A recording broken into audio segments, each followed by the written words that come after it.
O que é o tripé psicanalítico que tanto se fala? Estou fazendo esse vídeo e acho que ele vai ficar um pouco longo, então se te interessa, assista. E assista mais de uma vez. Talvez essa seja uma questão das redes sociais, essa coisa de querer muito rapidamente falar algo, as pessoas não prestam atenção. E prestar atenção não é ver rapidinho uma vez, não é escutar isso aqui fazendo outra coisa. Às vezes é a gente escutar várias e várias vezes. Às vezes é ver 2, 3, 4 vezes, dar um tempo e fazer outra coisa e no outro dia voltar a escutar de novo. Então acho que a gente precisa também mudar um pouco a nossa relação temporal com as coisas. Acho que essa pressa, esse quase desespero faz com que qualquer conversa seja muito mais difícil. Esse é um primeiro ponto. Eu queria falar um pouco sobre o tripé, pensando em quem não é do campo psicanalítico, porque eu recebo mensagens, tanto mensagens aqui nas redes sociais que eu não dou conta de responder. As mensagens que eu respondo, eu sempre digo, elas são do WhatsApp, que é profissional. Então, se você quer me perguntar alguma coisa de trabalho, agendar uma sessão, é o WhatsApp.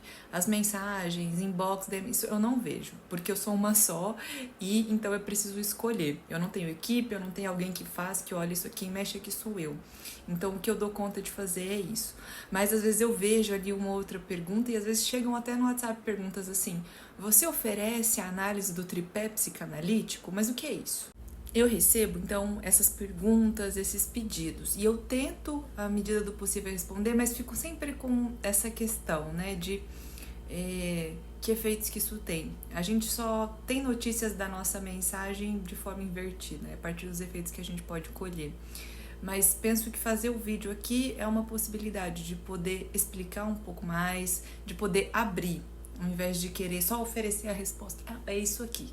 Porque também é isso. Não existe resposta simples para problemas complexos. Questões complexas vão nos convocar a construir as respostas. Se a gente fica buscando resposta simples, a gente está bem vulnerável a cair na mão e na resposta de charlatões, de pessoas que vão... é isso aqui, me paga um pouquinho e toma. Então, acho que a gente tem que pensar na nossa responsabilidade, na forma como a gente se coloca no mundo, em onde a gente vai buscar informações, onde a gente coloca a nossa confiança, o nosso tempo e a nossa atenção. Então, o tripé psicanalítico, ele é esse dispositivo que sustenta um psicanalista. O tripé é composto pela análise pessoal, que é o fundamento de tudo. Fundamento, a base, o começo. Sem esse não tem nada mais, não tem mais. Análise pessoal. Depois, os estudos teóricos com os pares. Aula, supervisão, seminário e a supervisão clínica que você faz com um outro psicanalista ao qual você fala da sua clínica. O tripé psicanalítico, ele não é uma coisa assim, juntaram e falaram, vamos fazer isso aqui, vamos fazer, ou talvez as pessoas, deve ser para ter dinheiro, né? Porque daí você tem que ficar a sua vida inteira fazendo aquilo ali, sempre vai ter, como é que é o nome? Busca, demanda, é isso? Não. A psicanálise, ela tem mais de 130 anos. E nesses 130 anos, muita água rolou debaixo da ponte. Muita coisa interessante e muita coisa terrível aconteceu. E o que a gente minimamente espera é que a gente tenha aprendido alguma coisa com isso, que a gente tenha olhado para isso, estudado isso. É por isso, inclusive, que para a gente ter o mínimo de responsabilidade, se a gente se interessa pela psicanálise, a gente conhecer a história da psicanálise no mundo e no Brasil, para entender também a relação de poder que permeia qualquer ofício, qualquer relação no mundo em que a gente vive atual até agora.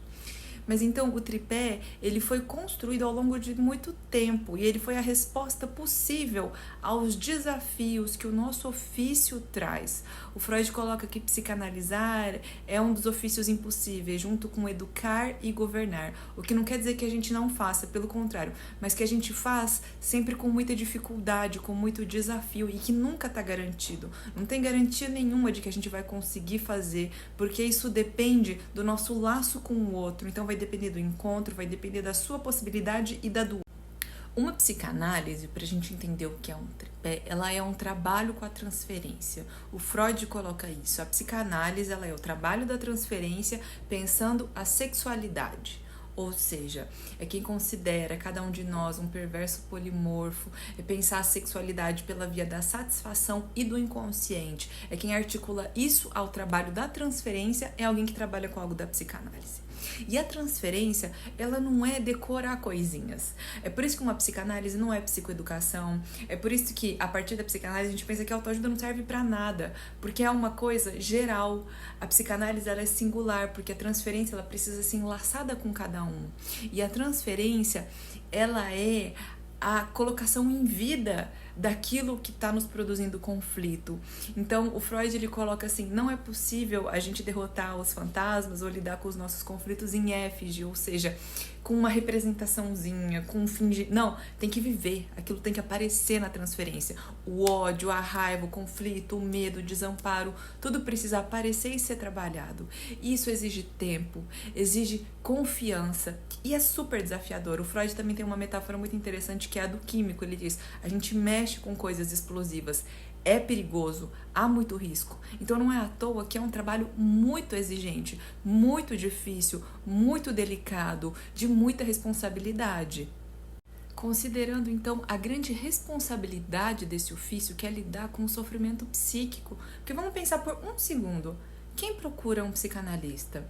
Quem vai se dispor a gastar tempo, a se comprometer, a ir ali pelo menos uma vez por semana, numa sessão que não é barata, porque sustentar o tripé psicanalítico é caro financeiramente, é caro de tempo, é caro de energia, é caro porque psiquicamente um analista ele precisa trabalhar o sujeito dele na própria análise a ponto de matar aquele sujeito e permitir que outro advenha. Então, ser um analista exige, é demandante, é preciso tempo, é preciso dinheiro, é preciso muito trabalho.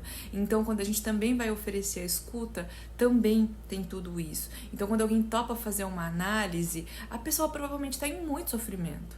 Quem vai se dispor a gastar tempo, dinheiro? Ah, tá tudo bem, eu vou lá tomar chá, porque eu tô entediado, então eu vou marcar uma análise e vou lá ficar falando.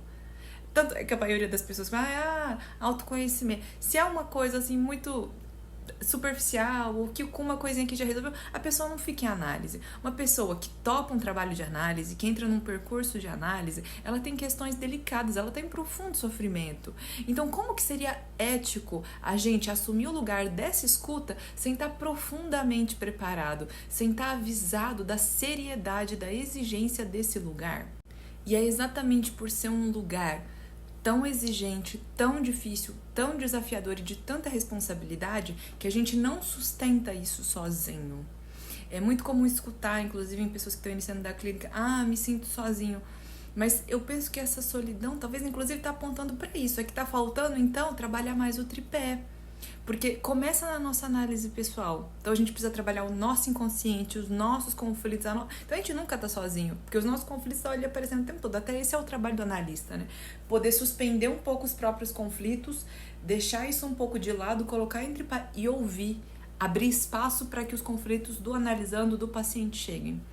Então, nunca tá sozinho. Se você está lendo um livro, você está em diálogo com o autor. Se você está ali no seminário, você está ouvindo um colega. Se você está no grupo de estudo, você está ouvindo um colega. Se está lendo com alguém. A gente está sempre pensando com alguém. E, claro, a supervisão clínica, que é o lugar em que a gente pensa o nosso lugar como um clínico. A gente pensa o que os nossos pacientes nos trazem. A gente vai ali construir os casos clínicos. É um lugar que a gente desenvolve a nossa escuta, o nosso pensamento clínico. Enfim, a gente nunca está sozinho com o tripé. É por isso que ele é necessário, é por isso que a análise nunca termina, que a gente fica sustentando ele toda a nossa carreira. Enquanto você quer ser um analista, enquanto você quer oferecer a escuta para alguém, é preciso ter o tripé.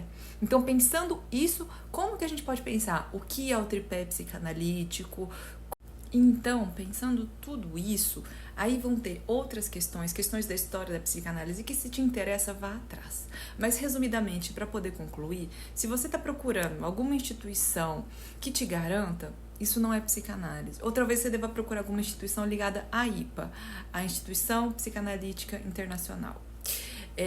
Porque daí talvez vai te ajudar, porque lá eles oferecem uma formação bastante organizada, sistematizada, com exigências. Você tem que fazer análise com o analista daqui, você tem que fazer supervisão com o analista daqui, você tem que fazer análise 3 vezes por semana. Lá tem todas as exigências colocadas e é a instituição que existe desde a época do Freud. Então procure esta, se te interessa um lugar assim.